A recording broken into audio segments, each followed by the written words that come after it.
Naniniwala ka bang ikaw ay maganda?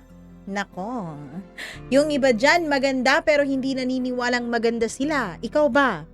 Ano bang tingin mo sa sarili mo? Nagagandahan ka ba sa sarili mo? Nagagalingan ka ba? Or in short, meron ka bang self-confidence? Bakit kaya minsan yung mga taong matataas ang tingin sa sarili o mataas yung self-confidence, minsan napagkakamalan silang masama ang ugali, feeling, ganun. Masama po bang maging maganda sa paningin mo sa iyong sarili? Nako, atin pong simulan ang ating tampok na kwento sa araw na to na pinadala sa atin ng ating kaibigan na si Cindy. Dito lamang sa inyong paboritong programa, ang Dear Mama Mia.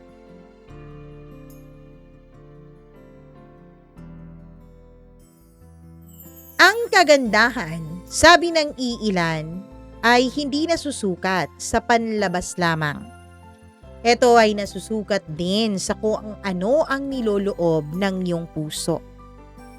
Pero paano kung ang tingin mo sa sarili mo ay maganda ka at magaling, kahit kabaliktaran naman ang paniniwala ng ibang tao?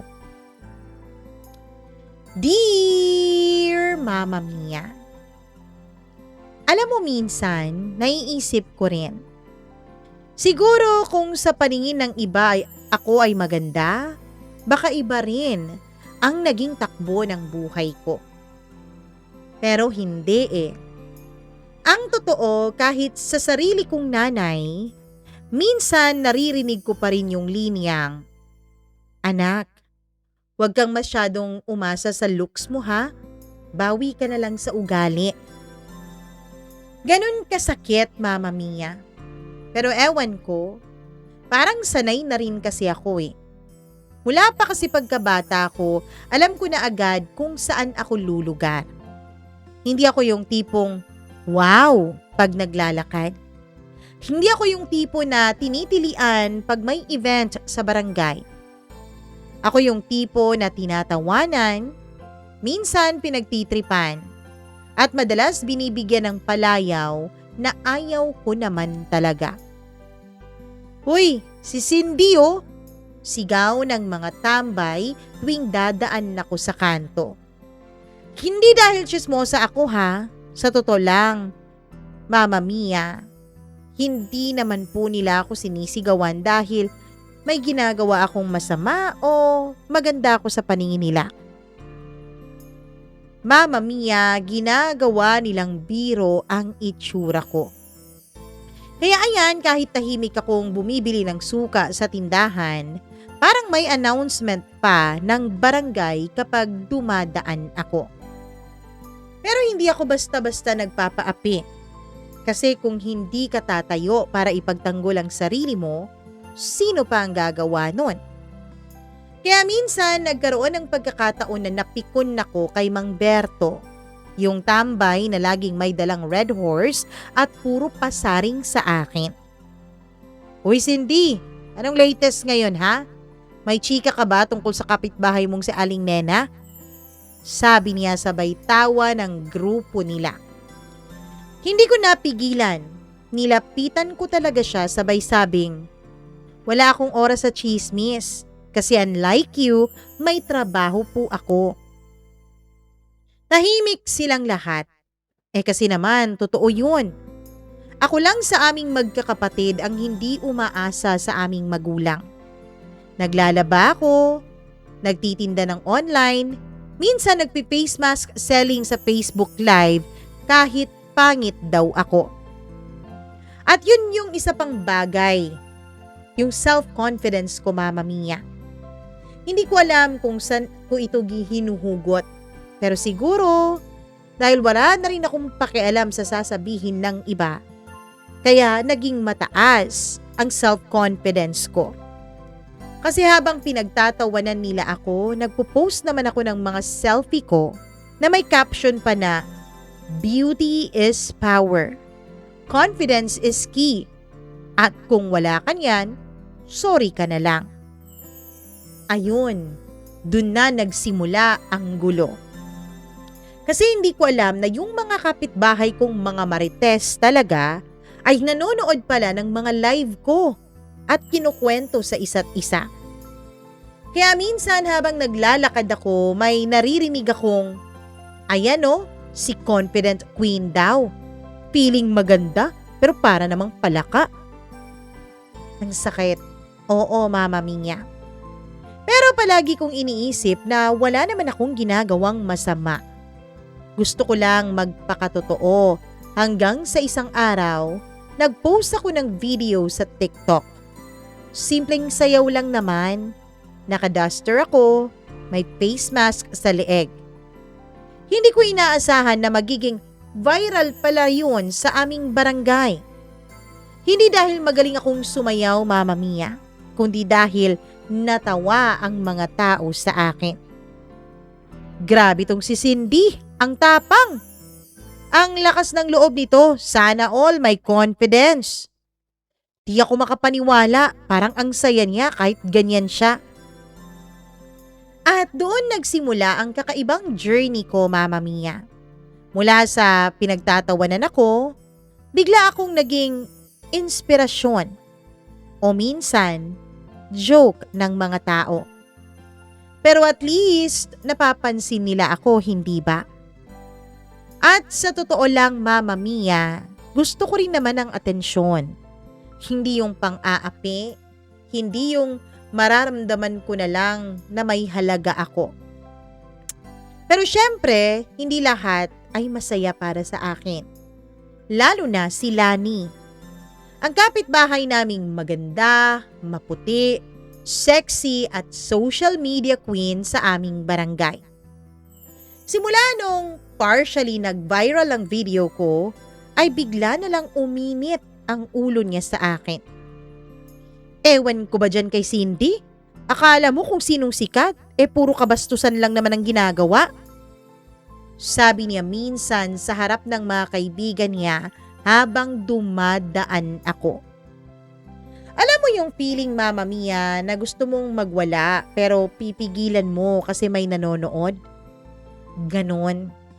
Pero syempre, hindi ako papatalo. Kaya sumigaw ako. At least ako totoo. Hindi tulad ng iba na puro filter at utang sa Shopee. Boom! Tumahimik ang kalsada.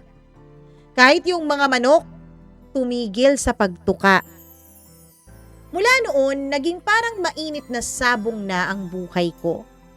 Ako, kontra sa buong barangay. Pero kahit ganun, araw-araw pa rin akong nagpo-post, nagla-live, sumasayaw, tumatawa, kasi yun lang ang meron ako, Mama Mia. Confidence. At kahit hindi ko alam kung saan ako dadalhin ng kabaliwan kong ito, alam ko, may patutunguhan ako. At hindi ko pa alam noon, Mama Mia, na dahil sa sobrang tapang ko, may isang taong tahimik lang na nanonood sa akin. At unti-unti siya pala ang magiging dahilan kung bakit ako matututong tumawa ng totoo. Hindi dahil gusto kong patunayan sa sarili ko na masaya ako, kundi dahil totoo talaga ang kasiyahan na nagmumula sa aking puso. Mama Mia, hindi ko alam kung anong kakaibang hangin ang dumaan sa buhay ko noon. Pero isang umaga, habang naglalaba ako sa likod ng bahay, dumating ang isang lalaking hindi ko pa nakikita noon. May dala siyang brown na karton na may nakasulat na yung Orange app. Ngumiti siya. At Diyos ko, parang tumigil ang mundo ko saglit. Hindi dahil sa gwapo siya na kalibel talaga ng mga artista, pero iba ang dating ng ngiti niya. Yung ngiti niya, Mama Mia, ay parang pwede mo nang maihahalin tulad sa ngiti ni Alden Richards. Hindi pa cute, pero may dimples. Hindi peke, Yung tipong ngiting simple na nagsasabing, magandang araw po. Pero ramdam ko na totoo ang ngiti na yon, Mama Mia. Yung parang hindi siya natatakot o hindi siya naaasiwa sa itsura ko. At sa unang beses sa matagal na panahon, may tumingin sa akin na walang halong pangungutya at walang halong pang-aasar. Ma'am, delivery po para kay Cindy Alonso. Ay, ako yun! Sagot ko. Medyo nanginginig pa ang boses ko kasi nakatali pa yung buhok ko sa mataas na bun. At halatang naglalaba ako. May mantsa pa ng sabon ang kamay ko nung mga panahon na yon, Mama Mia. Ngumiti siya ulit sa akin, sabay abot ng dala niyang parcel. Pakisay na po dito, ma'am. Grabe, araw-araw yata akong may dinadala dito sa inyo Napangiti ako. Kahit na sa totoo lang, Mama Mia, gusto ko nang magtaray noon kasi parang may iba siyang ibig sabihin. Kasi kuya, libre lang naman ang mangarap. Kung wala man akong boyfriend, may parcel naman akong dumarating araw-araw. At sa totoo lang, yung boyfriend na yan, stress lang ang binibigay. Itong parcel, excitement at saya. Tumawa siya, Mama Mia. Parang guminhawa po ang pakiramdam ko nung marinig ko yung tawa niya. Tawang walang halong kaplastikan. Yung tawang may halong tuwa at pagkatuwa sa pagiging diretso ko. Aba, mas okay yan. At least, 'di ba, etong parcel loyal sa'yo. Totoo, kuya. That's true. Mas loyal pa ngayon ang mga parcel kaysa dyan sa mga lalaking yan. Sa totoo lang, Mama Mia, ang gusto ko sanang sabihin ay, sana ikaw rin loyal. Pero syempre, confident lang po ako. Hindi po ako desperada. Or at least, kung desperada man, hindi ko masyadong ipapahalata sa iba. Simula noon, parang naging parte na siya ng araw-araw ko. Hindi man kami madalas magkausap ng matagal, pero lagi naman siyang may bit-bit. Minsan parcel, minsan pagkain galing daw sa tindahan ng tita niya. Minsan tubig lang para sa akin kapag nakita niyang naglalaba ako at dumadaan siya sa street namin. Tinanong ko siya minsan, Mama Mia, Kuya, bakit parang ang bait mo yata sa akin? Sabi niya, mabait ka rin naman kasi, te. Masaya kang kausap. Sa totoo lang, bihira akong makakita ng taong totoo sa sarili kagaya mo. Hindi ko alam kung anong ibig niyang sabihin noon, pero parang may gumuhit sa dibdib ko. Kasi madalas Mama Mia, pag sinasabi ng iba na totoo ako, para sa akin, insulto po yun. Kasi sinasabi nila na totoo raw na pangit ako. Pero sa kanya, iba yung ibig sabihin ng salitang totoo.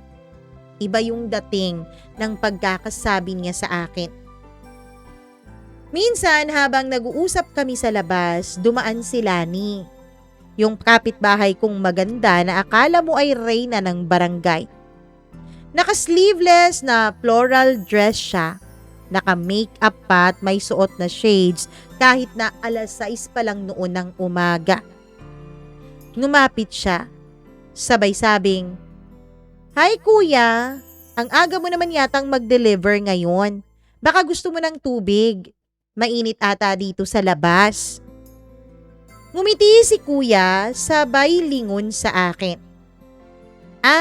Salamat po, pero may tubig na ako. Si Cindy nga po ang nagbigay . May kasama pang pandesal. Boom! Ramdam ko yung titig ni Lani na parang gusto na akong sunugin sa galit. Pero syempre, Mama Mia, hindi tayo dapat nagpapahalata. Ngumiti lang ako. Uy Lani, okay lang. Baka next time ako naman ang bigyan mo ng tubig sa mukha. Sabi ko.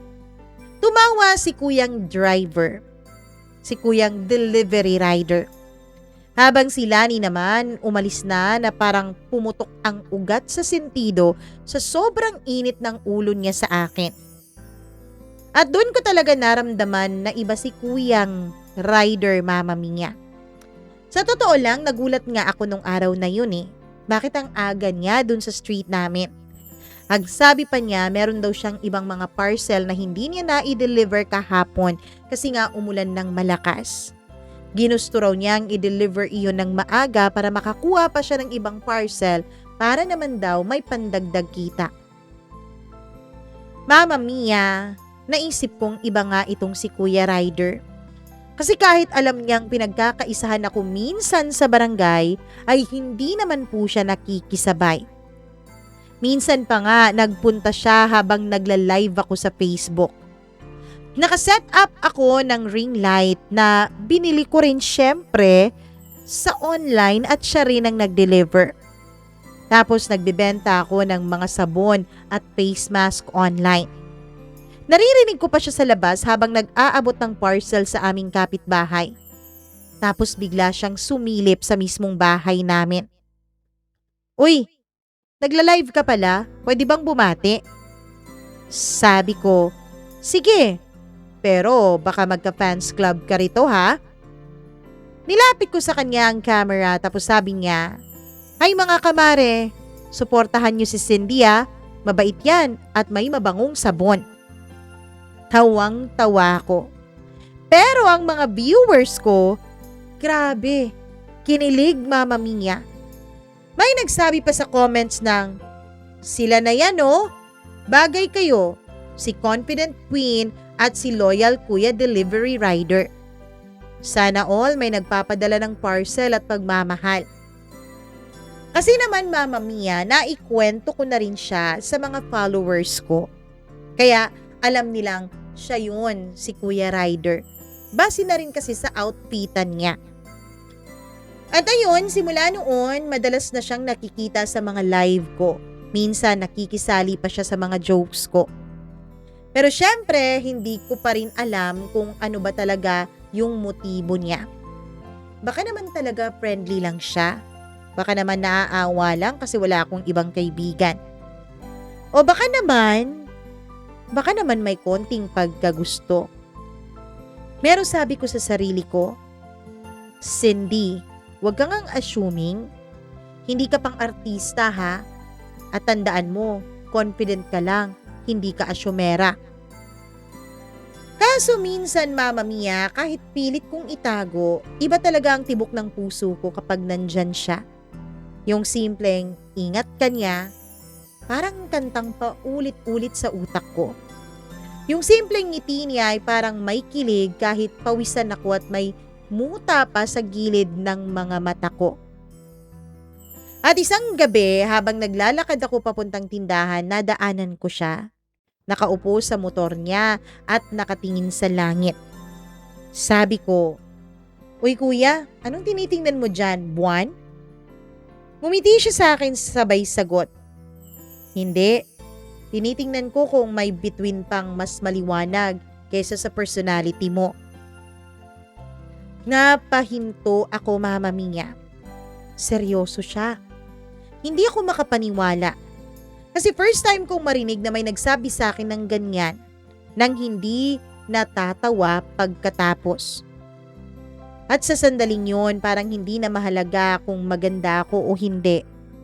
Kasi sa unang beses sa buhay ko, may tumingin sa akin ng may respeto, ng may lambing, at ng may pagpapakatotoo. At hindi ko pa alam Mama Mia noon. Pero yung simpleng delivery rider na yon, siya pala ang magtuturo sa akin ng tunay na kahulugan ng pagmamahal. Hindi sa itsura, hindi sa kasikatan, kundi sa kabutihan ng iyong kalooban. Alam mo minsan, Mama Mia, naiisip ko rin, Bakit kaya ako pinanganak sa barangay na parang may sariling show na Showbiz Tonight? Diyos ko, isang simpleng tao lang naman ako pero parang araw-araw may pa-press conference sa paligid ko. Simula kasi nung naging viral yung TikTok ko at lalo na nung sumulpot si Kuyang Delivery Boy, na nalaman kong ang pangalan pala ay Armand, ay naging super hot topic na po talaga ako sa lugar namin. As in like, literal talaga, Mama Mia. As in parang sa umaga pa lang, may nag-aabang na sa sari-sari store na para bang reporter sa Rated K. Uy, si Cindy dumaan no? Si Confident Queen. Alam mo, ang ganda raw ng chemistry nila ni Kuya Ryder Arman. Uy, tignan mo yung post niya kagabi. Magka-video sila. Grabe baka sila na. Baka ginayuma. At syempre Mama Mia, ang pinakamasigasig sa lahat ng mga chismosa sa buhay ko ay walang iba kundi si Lani. Ewan ko ba Mama Mia, maganda naman siya. Marami namang lumalapit sa kanya. Marami namang nagkakagusto sa kanya. Pero bakit parang pinagkakaabalahan pa niya ako at pinagsasayangan ng oras niya? Siya na yata yung may PhD sa panghihimasok sa buhay ko. Kung may pa-contest lang ng the most active marites sa buhay ko sa barangay namin, baka siya na ang Hall of Famer buwan-buwan o kahit araw-araw pa Mama Mia. Isang hapon, habang naglalaba ako ay dumating si Lani, kasama yung tropa niyang sina Baby Lynn at Feli. Nagkunwari silang bibili ng yelo sa tindahan na katabi lang ng bahay namin. Pero halatang hindi naman nila kailangan ng yelo. Bit-bit nila yung cellphone nila na nakabukas pa talaga ang video recorder. Tingin ko gusto lang talaga nilang makakuha ng bagong chismis tungkol sa akin at kay Arman. Uy Mars, sabi ni Lani habang nilalagay sa plastic ang isang perasong yelo. Kumusta na kayo ni Kuya Delivery Boy mo? Parang special ka na sa kanya. Ngumiti lang ako, yung tipong ngiti na alam mong sarcastic pero pa-sweet pa rin kasi naka-record Mama Mia. Ay, okay naman kami. Wala namang masyadong ganap. Nag-uusap lang, like mga normal na tao. Tapos napasigaw si Baby Lynn. Normal daw? Grabe, sa Facebook Live mo kagabi, parang magjowa na kayong dalawa. Tinawag ka pa nga niyang Mariko, pero may pa-heart emoji siya dun sa comment ng live mo. Tumingin ako sa kanila, sabay sagot, ano naman? Kung may gusto siyang emoji, hindi ko naman siya pipigilan. Hindi ko rin siya pinipilit ha, hindi tulad ng iba dyan. Pag may lalaking dumaan, parang palaka na naka-standby, na handa nang tumalon anumang oras. Tahimik ang buong paligid. Alam kong tinamaan noon si Lani Mama Mia. Kasi siya po yung tipo ng babae na pag may lalaking dumaan, biglang umaakto na parang nagkanda pilit-pilit ang buhok sa hangin. Grabe ka naman, Cindy, sabi niya. Pilit na ngumingiti at pilit na pinapagaan ang awkward na sitwasyon. Nagbibiro lang naman kami. Ako rin, nagbibiro lang din naman ako. Pero sana may tinatamaan dyan ano. Sagot ko naman na sarkastiko pa rin. Sabay alis ko doon Mama Mia. May drama pang pagbagsak ng tabo sa lababo ko. Sa isip ko, kung gusto nila ng teleserye, pues, bibigyan ko sila ng script. Pagkatapos ng ilang araw, dumating ulit si Arman. May dala siyang plastic na may lamang prutas. Sabi niya, "Pasalubong lang, galing kay mama." Napangiti ako pero hindi ko maiwasang mapansin na parang medyo tahimik siya nung mga panahon na yon, Mama Mia. Hindi siya kasing daldal tulad ng dati. "Uy, may problema ka ba?" tanong ko. "Wala naman." Sagot niya pero halatang umiiwas ng tingin. Kaya alam ko agad, Mama Mia. Hindi man ako marunong sa algebra, pero marunong naman ako sa kutob. Kaya alam kong may kakaiba. "Arman," sabi ko habang nakapamewang pa, "wag mo nga akong ginaganon ha. Alam kong may narinig kang kalokohan sa barangay kaya kaganyan." Napatingin siya sa akin, halatang nagulat kung paano ko nalaman. "Aha? Paano mo naman nalaman?" Kasi kung matino kang lalaki, alam kong may mga usap-usapan na naman si Lani at ang mga alalay niyang walang magawa sa buhay. Umiling siya sabay buntong hininga. Wala naman akong pinaniniwalaan dun eh. Pero may narinig akong sabi ng mga tao daw. Sabi nila ginagamit lang daw kita para sumikat din ako. Para raw sa views mo sa live, ginagamit mo din daw ako. Natahimik ako. Masakit kasi kahit sanay na akong pagchismisan, iba pala kapag narinig ko na galing sa bibig niya yung chismis, Mama Mia. Pero huminga ako ng malalim. "Arman, hindi ko kailangan gumamit ng lalaki para sumikat. Kung gusto ko magpasikat, kaya ko namang gawin yung mag-isa. Hindi ko kailangang magpa-cute sa'yo. Dahil alam mo, lahat ng meron ako, pinaghirapan ko. At isa pa, alam ko rin naman na hindi mo ako gagamitin. Kilala naman kita eh. Naaamoy ko kaya yung pagkatao mo. Alam kong hindi ka ganon." Tumahimik siya, Mama Mia. Tapos ngumiti siya. Yung ngiti na parang nahihiya dahil nahusgahan niya ako. "Alam ko naman. Sorry ah. Nadala lang talaga ako sa mga sinasabi ng iba." Ganon talaga, Arman. Sa barangay na to, kahit anong gawin mo, meron at meron silang masasabi. Kahit magpakabait ka, may chismis pa rin tungkol sa'yo. Pero alam mo kung sino lang ang panalo? Sino? Yung marunong tumawa, kahit binabato na ng mga intriga. Tapos sabay kaming natawa dalawa. Yung tawa na may halong pagod pero halata mo namang may koneksyon sa isa't isa. At doon ko ulit naramdaman yung kakaibang pakiramdam. Hindi siya yung kilig na dahil gwapo o sweet lang sa akin si Arman. Kundi yung pakiramdam na may isang taong handang maniwala sa'yo. Kahit buong mundo na ang tumatawa at nanlalait sa'yo. Pero syempre, Mama Mia, hindi pa rin dyan natatapos ang gulo.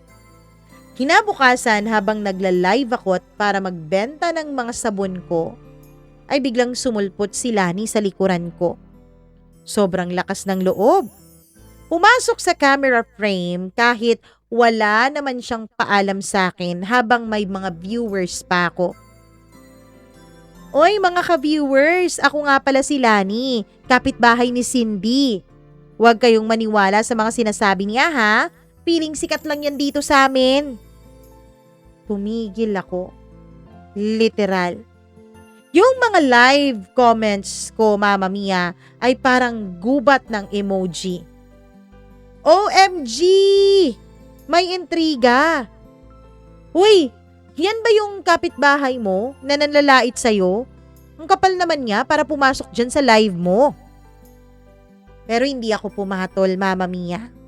Ngumiti lang ako sa camera sabay sabing, "Mga ka-viewers, pasensya na po ha. May extra lang po tayong gustong mag-audition para sa teleserye." At yun, boom! Dumami ang mga laughing emoji. I'm sure tawanan lahat ng viewers ko. Si Lani naman pulang-pula sa hiya at galit. Tapos umalis nang naglalagabog pa. At ayun, mas lalo pa kung nag-viral, Mama Mia. Dahil sabi pa sa comment, confident queen versus barangay beautiful villain. Syempre, ako yung bida, hindi ako yung villain. Pero habang tumatagal, napansin ko ring nagbabago po si Armand. Hindi na siya yung simpleng lalaking nagdadala lang ng parcel sa akin at sa aking mga kapitbahay. Minsan, siya na ang nagdadala ng tanghalian ko. Tinutulungan din niya ako kapag marami akong labahin. Minsan pa nga, sabay kaming nagpapahangin sa tapat ng bahay, lalo na kung tapos na siyang mag-deliver. At minsan, yung simpleng kumain ka na ba niya ay mas nakakakilig pa kesa sa I love you ng iba. At kahit alam kong marami pa ring nakatingin, marami pa ring nag-aabang ng mga pagkakamali ko, ay hindi ko na ininda yun, Mama Mia. Kasi sa gitna ng ingay ng barangay, may isang tinig na laging tahimik pero totoo. At si Arman yun. At kahit hindi pa namin napag-uusapan ng direkta, alam kong may kung anong something na hindi kayang itago ng aming mga mata. Alam mo yung mga araw na pakiramdam mo okay ka na, Mama Mia? Na parang kahit ilang beses kang kutsain, hindi mo naramdam? Yun ako sa paningin ng marami. Ang tapang, ang lakas, ang babaeng hindi nagpapatalo. Pero sa totoo lang, hindi ako bato. Mama Mia, marites din naman ako. Pero yung uri ng marites na marunong ding masaktan kahit lagi siyang nakangiti. Dumating yung araw na yon nang hindi ko inaasahan. Normal lang ang araw para sa akin. Nagla-live ako, nagbebenta ng sabon at syempre, lagi namang may viewers dahil sa barangay namin, ako lang naman ang entertainment ng lahat. May mga bumabati, may mga nang aasar, may mga nagsasabing, "Go confident queen." Masaya ako, Mama Mia. Kasi kahit papaano, may mga taong natutuwa sa tapang na pinapakita ko. Hanggang bigla kong napansin ang isang comment sa comment section. Ate, totoo bang may ibang nililigawan si Kuya Delivery Boy? Natawa ko nung una. Tapos sinagot ko siya sa pamamagitan ng live ko. Ay nako, kung totoo man yan, edi good luck sa kanya. Dapat kaya niyang sabayan ang confidence ko, di ba? Pero nung matapos ang live, hindi na ako natawa o natuwa, Mama Mia. Kasi napansin ko, may mga tag photos na ako sa Blue app. May mga nag-upload na ng picture ni Armand kasama si Lani. Nakaupo sila sa motor. May halo-halong emoji sa caption. Fire, heart, tapos laugh. Tapos may mga nag-comment pa na, alam mo, mas bagay kayo. Ayun pala, kaya laging bitter si Ate Cindy. Nanginig yung kamay ko habang tinitignan ko yon, Mama Mia. Hindi dahil galit agad ako kay Arman, kundi dahil sa isang iglap, lahat ng pinaniniwalaan kong self-confidence na meron ako ay parang biglang naglaho. Sa loob ng ilang minuto, bumalik lahat ng mga naririnig kong insulto mula bata pa ako, Mama Mia. Hindi ka naman maganda. Kaya niyang iwan ka kahit kailan. Pilingera ka kasi, Cindy. Ang sakit. Parang lahat ng pinaghirapan kong buuin. Yung tapang, yung ngiti, yung saya ay biglang natunaw. Kinabukasan, dumating si Arman. Dala-dala ulit yung motor niya. Nakasmile pa rin, na para bang walang nangyari. Pero ako, Mama Mia, as much as confident ako, totoo din naman ako at hindi ko po kayang magpanggap. Uy, ang tahimik mo ah. Okay ka lang ba? Sabi niya. Okay? Tanong ko sabay tawa ng pilit. Arman, gusto mo ba talagang sagutin ko yung tanong mo? Natigilan siya. Ha? Oo naman. Kaya nga ako nagtatanong, 'di ba? Kasi gusto kong marinig yung sagot mo. Tumingin ako sa kanya ng diretsyo. Well, hindi ako okay. Okay? Pwede bang ako naman ang magtanong? Hindi siya nakasagot kaya diretsyo na akong nagtanong. Bakit kasama mo sila ni kahapon? Napakamot siya ng ulo. Yun ba? Hindi yun date ah. May pinapadeliver lang siya na cake. Ako lang yung naghatid. Ganon? Sabi ko. Tapos sinabayan pa ng mga emoji? Ano yun? Service with a heart? Pia words back ba yan? Tahimik siya. Tapos natawa ako. Pero yung tawang parang gusto ko nang maiyak. Arman, alam mo, hindi naman kita sinisisi. Kasi hindi naman kita boyfriend, di ba? Wala naman tayong label. Wala din naman tayong pinag-usapan tungkol sa ating dalawa. Tumingin ako sa lupa sabay dagdag. Pero masama lang sa pakiramdam na parang pinagtatawa na naman ako ng lahat dahil sa'yo. Na parang ginamit mo pa ako para pasayahin yung mga taong laging gusto lang akong pabagsakin. Tumahimik siya, Mama Mia. Ako naman noon ay nakatingin lang sa lupa. Cindy, hindi ko alam na ganun ang dating nun. Pero maniwala ka, wala naman talaga akong gusto kay Lani. Ang gusto ko lang, wag mo nang sasabihin, Arman. Wag mo nang sasabihin kung ano yan. Kasi kahit anong sabihin mo ngayon, may part sa puso ko na nasaktan na. Hindi mo na pwedeng sabihin, hindi ko naramdaman yun dahil totoo, naramdaman ko. At sa unang beses mula nung makilala ko siya, Mama Mia, ay nagdesisyon na kong iwasan siya. Walang sigawan, walang dramahan, tahimik lang. Pero yung sakit, solid. Lumipas ang ilang araw, halos hindi na rin siya nagpakita sa akin. Hindi ko alam kung dahil nahihiya siya o baka naman dahil ayaw na rin niya talaga. Pero ako, bumalik pa rin ako sa dati kong ginagawa. Nagla-live, nagbebenta, tumatawa. Pero yung mga tao, alam kong halata nilang hindi na ako kasing saya ng dati. Oy Queen, bakit parang hindi ka na masyadong umingiti? Tanong ng isa kong viewer. Ay wala Mars, baka lowbat lang talagang social battery ko. Kahit cellphone ko minsan nalulobat din, di ba? Sagot ko. Tumawa ako, Mama Mia. Humingi ng dispensa sa hindi ko masyadong pagngiti. Pero pagkatapos ng live ay umiyak ako. Hindi dahil sa isang lalaki lang, kundi dahil pakiramdam ko, niloko ko rin ang sarili ko. Niloko ko yung confidence ko.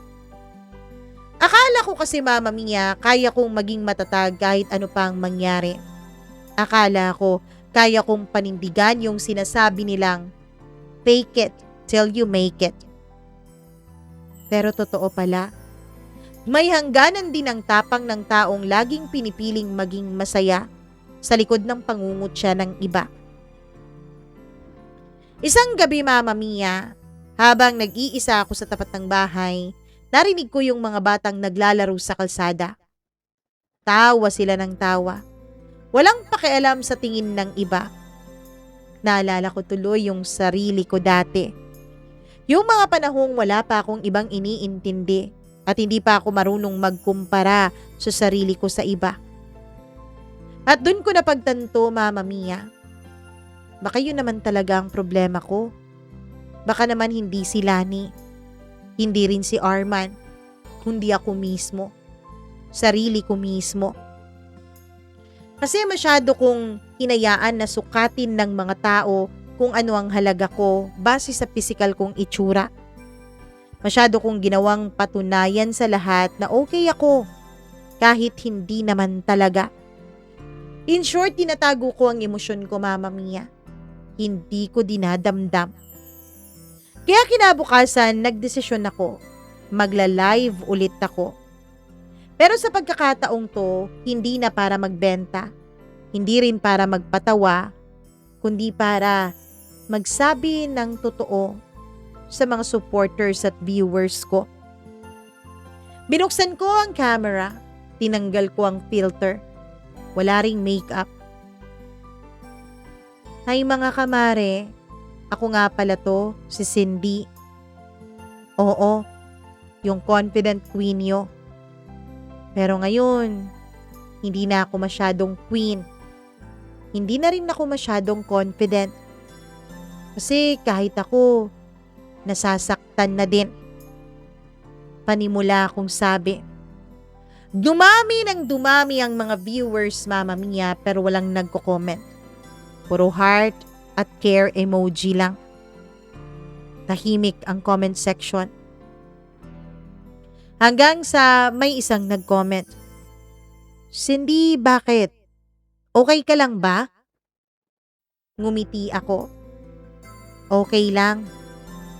Alam nyo, minsan, okay lang din naman aminin na hindi tayo okay. Kasi dun tayo natututo. Dun natin nalalaman kung sino talaga tayo. Kahit tanggalin lahat ng filter at pagpe-pretend. At sa sandaling yun, Mama Mia, kahit medyo napapaluha na ako ay parang gumagaan na rin ang loob ko. Parang nawawala yung bigat kong dala-dala. Kasi natutunan ko, hindi mo kailangang magpanggap na matapang araw-araw. Minsan, kailangan mo ring amining natatakot ka. At ang pag-amin na yun ang sukatan ng pagiging isang tunay na malakas. Maya-maya, Mama Mia, may kumatok sa pinto ko. Pagbukas ko ay si Armand. May dalang plastic ng taho. Umiti siya. Yung ngiting pamilyar niya na ngiting unang nagpatigil ng mundo ko. Alam kong ayaw mo muna akong kausapin ngayon, Cindy. Sabi niya. Pero gusto ko lang malaman mo. Hindi ko sinayang yung pagkakaibigan natin.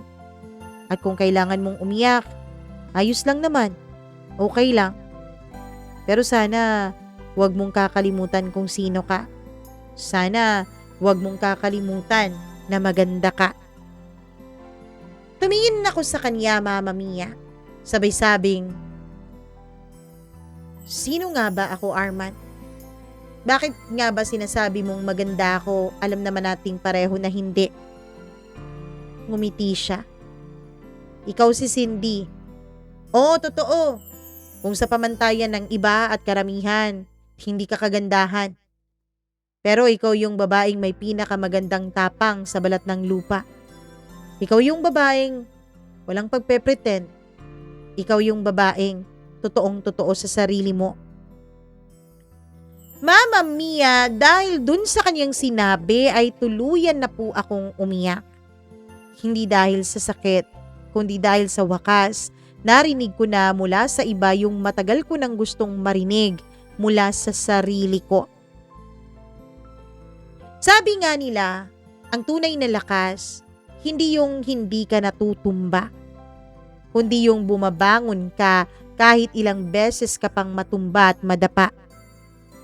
At kung totoo yun, aba, edi dapat may gold medal na ako sa pagbabangon ko sa sarili ko. Kasi ilang beses na akong tinalo ng mundo eh. Pero andito pa rin ako. May duster, may kape, may lipstick na medyo lampas sa labi, pero buhay pa rin. Magkatapos ng gulo, kina Arman at Lani, nagdesisyon ako, Mama Mia, na ayusin ko na muna ang sarili ko. Hindi dahil gusto kong ipakita sa lahat, lalo na kay Lani, na okay ako. Kundi dahil gusto kong maramdaman ulit kung sino si Cindy bago siya naging confident queen ng barangay. Ang una kong ginawa ay tinanggal ko lahat ng mga toxic post ko. Lahat ng mga toxic live ko, tinanggal ko. Nilimitahan ko rin ang pagpo-post. Hindi na rin ako araw-araw na nagla-live. Hindi dahil sa nahihiya ako, pero kasi gusto ko munang tumahimik kahit sandali. Alam mo yung katahimikan na hindi naman nalulungkot, pero parang finally, nakahinga ka na ng malalim. Ganong katahimikan ang gusto kong maramdaman, Mama Mia. Tapos nagsimula akong magtanim. Like literal, naging plantita ako. Mga halaman, gulay, at kung ano-anong tanim sa bakuran. Sabi nga ng kapitbahay kong si Aling Nena, "Aba, si Cindy pala marunong din magtanim. Hindi lang magaling magsalita." Tawa lang ako ng tawa. Kasi kahit binabaran niya ako, okay lang. Ang mahalaga may lumalago. Kahit mga halaman lang. Ang importante may nabubuhay dahil sa mga palad ko. Isang araw, Mama Mia, habang nag-aalaga ako ng mga tanim ay dumaan si Lani. Akala ko aawayin na naman niya ako. Pero nagulat ako kasi iba siya ngayon eh. Tahimik, na para bang may gusto siyang sabihin sa akin pero nagpipigil. "Lani, gusto mo ng sili? Libre lang. Basta wag kang mang-aaway ngayon ha." Sabi ko sabay tawa.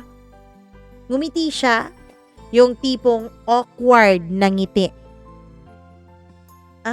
Hindi naman ako nandito para awayin ka, Cindy.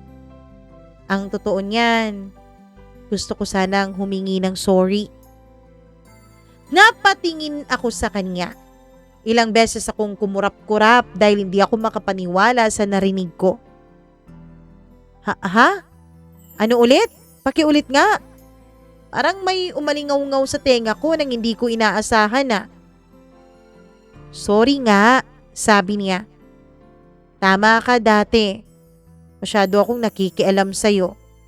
Ginamit ko pa yung social media para pagtawanan ka. Pero, alam mo Cindy, sa totoo lang, minsan naiinggit din ako sa'yo." Mama Mia, isa na namang salita na hindi ko talaga lubos akalain na maririnig ko mula sa kanya. "Sa akin? Maiinggit ka sa akin? Ano namang ikakainggit mo sa akin? Ikaw ang ganda-ganda mo. Yung kutis mo parang artista, tapos ako kutis na bandera." Tumawa siya. Pero yung tawang mahina lang. "Hindi, Cindy. Naiinggit ako kasi kahit anong sabihin ng mga tao, kaya mo pa rin ngumiti.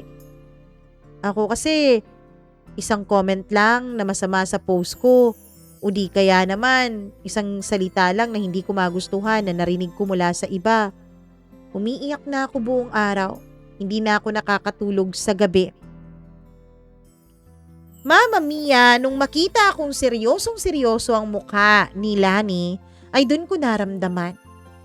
Hindi lang pala ako yung sugatan. Lahat pala tayo may kanya-kanyang laban. May kanya-kanyang maskarang ginagamit para hindi halatang pagod na tayo. At siguro, dun ko rin natutunan na minsan, hindi kailangan ng ganti. Kailangan lang ay pang-uunawa dahil lahat tayo ay nasasaktan. Kaya ngumiti ako sa kanya. Tapos sabi ko, "Lani, okay lang. Tapos na yun. Ang mahalaga ngayon, pareho tayong natuto. Pareho tayong alam na tao din tayo. Wala nang filter." Sabay abot ko ng sili sa kanya. Yan yan ang peace offering ko." Ngumiti siya sabay tawa. "Grabe naman ang peace offering mo. Parang ang anghang yan eh." Para maalala mo minsan na mas mainit pa rin ako kaysa sayo." Sabay tawa kaming dalawa na animo ay mag-best friends talaga. Hindi ko alam kung anong kabaliwan yon. Pero ang gaan, Mama Mia. Sa wakas, wala na pong galit sa puso ko. Lumipas ang ilang linggo, tahimik na ang barangay.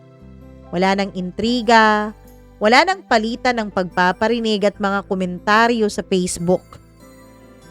Naging maayos na rin ako kay Arman. Hindi kami masyadong nag-uusap pero nagkakabatian kami kapag nagkakasalubong kami sa daan. Hanggang isang gabi, Mama Mia, habang nag-aayos ako ng mga halaman ko, ay bigla na lang siyang dumating nang hindi ko inaasahan. May dala siyang isang malaking paso ng bulaklak na sunflower. Uy, para saan to? Tanong ko. Sabi niya, kasi ikaw yung tipo ng tao na kahit anong dilim, nakaharap ka pa rin sa araw.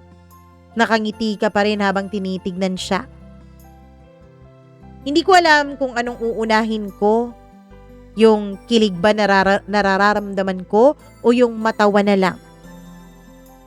Arman, baka naman may drama ka na naman dyan na. Ngumiti siya.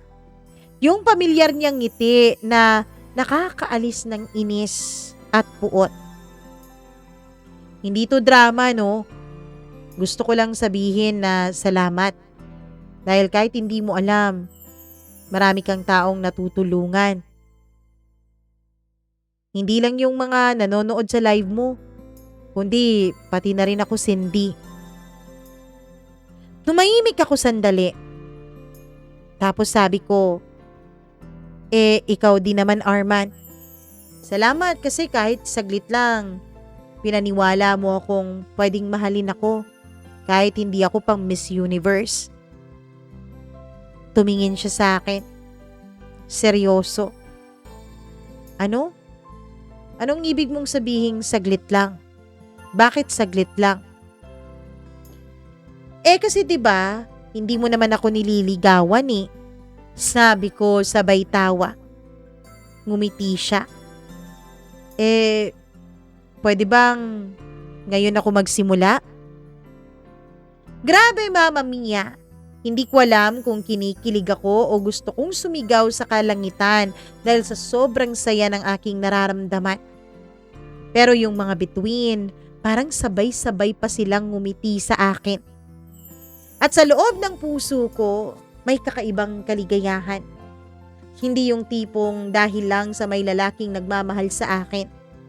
Kundi dahil sa wakas, marunong na akong maniwala na karapat dapat din talaga akong mahalin kahit ano pang sabihin ng iba tungkol sa aking itsura. Kinabukasan, Mama Mia, nag-live ulit ako. Pero hindi para magbenta, kundi para magpasalamat.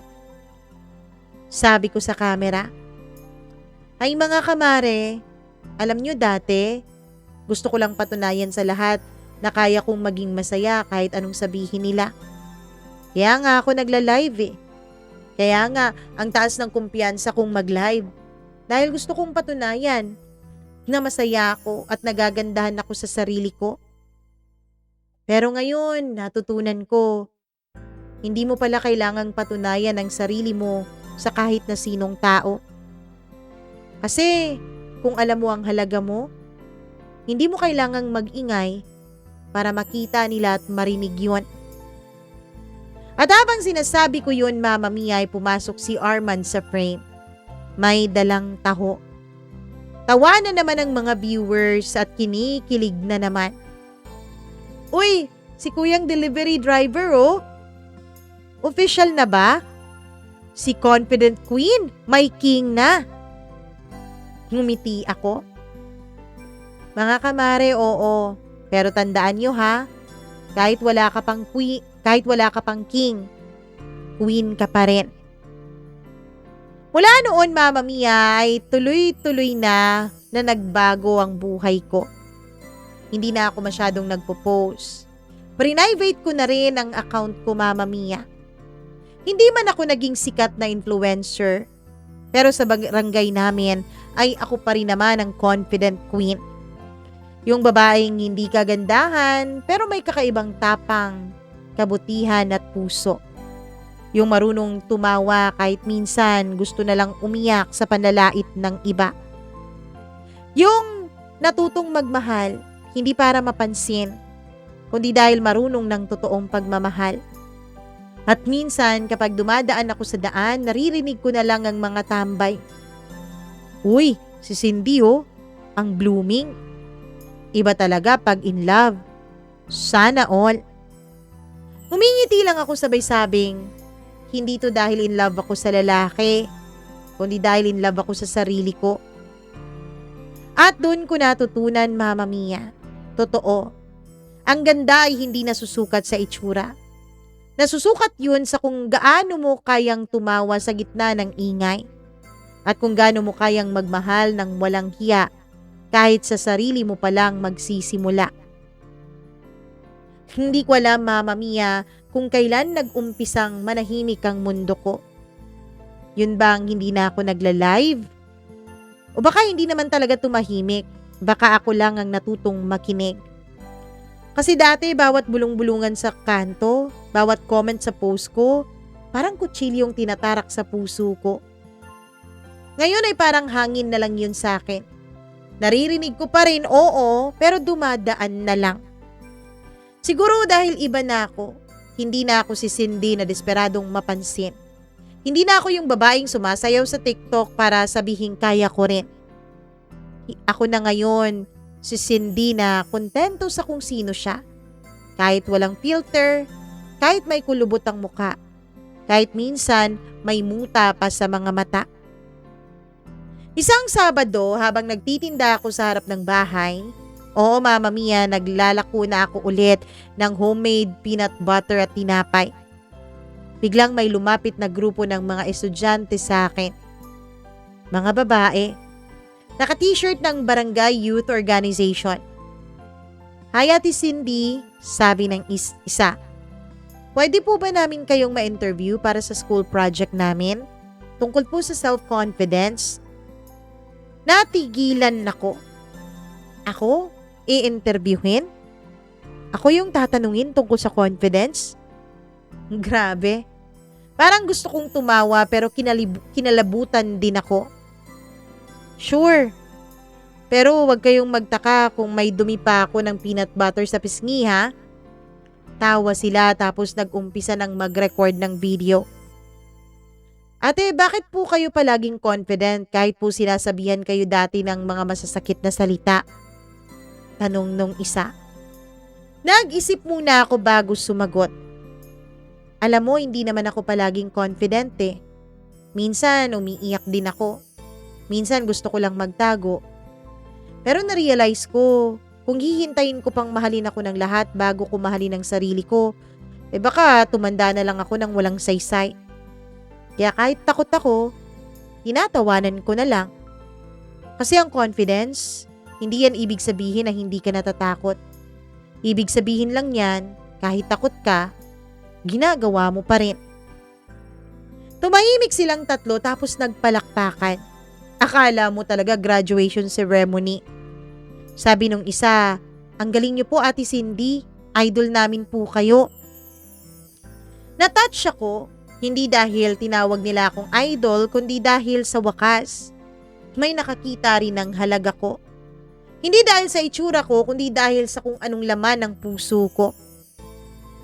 Nang makaalis sila, umupo ako sa harap ng tindahan. Nagsindi ako ng maliit na kandila sa altar ni Mama Mary, gaya ng sanayan ko tuwing Sabado. Sabay bulong, salamat Lord. Hindi mo man ako binigyan ng ganda, binigyan mo naman ako ng tapang. Habang nakatingin ako sa langit ay dumating si Arman. As usual, may dala siyang tahok. Akala ko, sa'yo na ako laging mag-aalmusal, sabi niya sabay upo sa tabi ko. Abay parang pamilyado ka na agad Ngumiti siya. Sana nga. Arman, wag ka nga dyan. Baka sabihin ng barangay, kinain ako ng araw dahil sa kilig.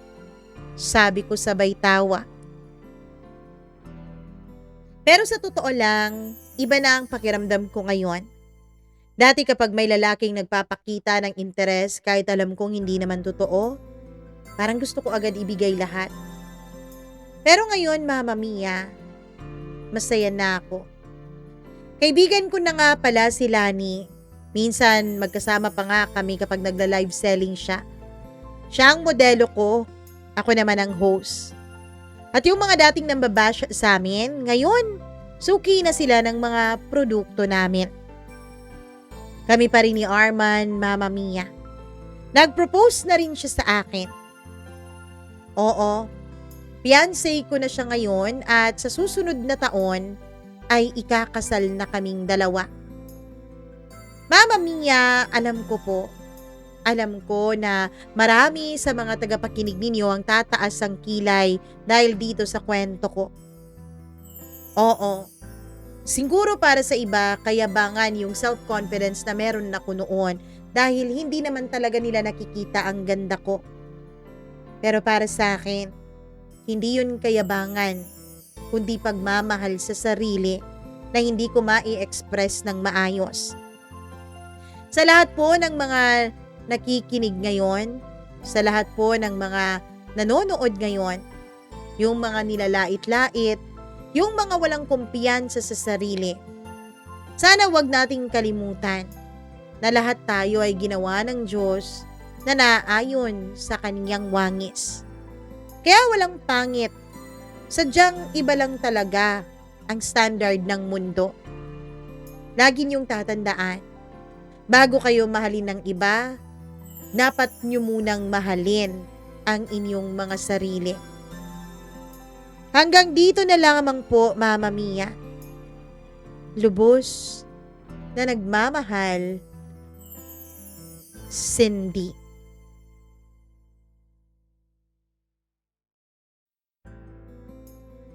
Ay, grabe. Totoo naman. Kahit pa sabihin mong napakaganda mo, kung hindi mo mahal ang sarili mo, hindi ka rin mamahalin ng ibang tao. Kasi yung pagmamahal na binibigay mo sa sarili mo, yun ang nagre-reflect sa kanila. Yun ang nakikita nila. Kaya yun din ang magiging basihan nila kung paano kanila mamahalin at kung paano kanila titignan. Maraming salamat, Cindy, sa napakagandang kwento ng iyong buhay na binahagi mo dito sa atin. Nako, kayo po, kung may sarili kayong kwento ng katulad ni Cindy, please wag kayo mag-hesitate na mag-email sa atin. Ayun, nandyan po sa baba ang ating email address. That's mamamiacdo0317@gmail.com. At syempre sa lahat ng mga confident dyan, kaway. At syempre dapat palaguin nyo pa yung confidence nyo. Hindi ko alam kung kilala nyo siya. Si Beyonce, sabi niya, maraming tao daw na parang binabasya niya, sinasabi na ang taas ng tingin sa sarili. Pero siya, parang hindi naman masama para sa kanya na mataas ang tingin mo sa sarili mo. As long as wala ka namang inaapakang ibang tao, wala ka namang inaapi. Dapat lang naman na mataas ang tingin mo sa sarili mo dahil kung hindi mo tataasan ang tingin sa sarili mo, 'di ba? Ano na lang ang tingin ng iba sa'yo kung ikaw mismo sa sarili mo, hindi mo tataasan yung tingin mo sa sarili mo, yung confidence mo, diba? So maraming salamat, Cindy, sa pagpapaalala sa amin na talagang mahalaga ang personality at mahalaga ang pagmamahal sa sarili bago ka maghanap ng pagmamahal mula sa iba. Sa mga nanonood ngayon, naway natuwa po kayo, nasiyahan kayo sa kwento natin. And if you do, please do not hesitate to share this video. Ayan, nandyan po yung parang arrow na ganyan. I-share niyo po sa inyong mga social media accounts at huwag niyo rin kalimutan to subscribe to this channel and syempre click the notification bell para lagi po kayong updated sa tuwing meron tayong bagong upload o kwentong inilalabas. And speaking of kwento, please pag-subscribe rin ng isa pa nating channel, that's Encounters with Mama Mia. Kakaibang kwento naman ang nandun at pipilitin natin na mag-upload na po ng doon, parang content kasi parang wala na tayong na-upload. Nako naman, medyo na busy lang talaga ang inyong Mama Mia dahil meron kaming naging homecoming, ganun. So, yun, ayun ha, paki-subscribe na rin doon at pakiabang-abang na lang kung meron na tayong bagong kwentong ilalabas doon. At syempre maraming salamat sa inyong lahat. Magpapasalamat muna ako sa akin pong mga suki. Ayun, sa ating mga, ano tawag dito? Sa ating mga members na talaga namang hindi pa nakontento sa pag-subscribe at nagpa-members pa. I love you. Ganun. Hi ako sa ating pinakabagong member na si Diane Martinez. Hi din ako kay Freaky, Mila Raduban, Easy Gale, Gimaras Girl, Maureen Tugab, Maria Elena Abe, Janice Linian, Evelyn Kawit at Colleen Bueno. As of now, as of recording this video, today is October 13. Oo, kahit alam kong hindi ito 13 maa-upload, 13 naman ito ni-record. So, sila pa po ang running and active members natin. So, kung kayo gusto niyo magpa-member, all you have to do is to visit my channel and then click nyo yung be a member or join. Ganun. And hello po ako sa ating mga commentators na lagi din talagang nag-aabang sa atin. Hay ako kay Evelyn Gausin, User Rose, maraming salamat. Ayun, updated daw siya lagi sa ating mga stories. Thank you very much. Hello rin ako kay Christina Sison, Charlene Baclohan, Leonida Ramirez. Ayan, watching from Cyprus. Hi sa'yo. Virgil Lopez, all the way from Bulacan. Maraming salamat. At sa lahat ng mga hindi natin nabati, nako baka sa susunod nating kwento, pangalan nyo na ang babasahin ko. Kaya abang-abang kayo dyan. Again, ako po muli si Mama Mia na nagpapasalamat dahil hindi kayo nagsiskip ng ads, hindi rin kayo nagsasawang suportahan itong ating channel. I love you all so much. Mwah! Bye-bye! Mag-ingat po kayo lagi!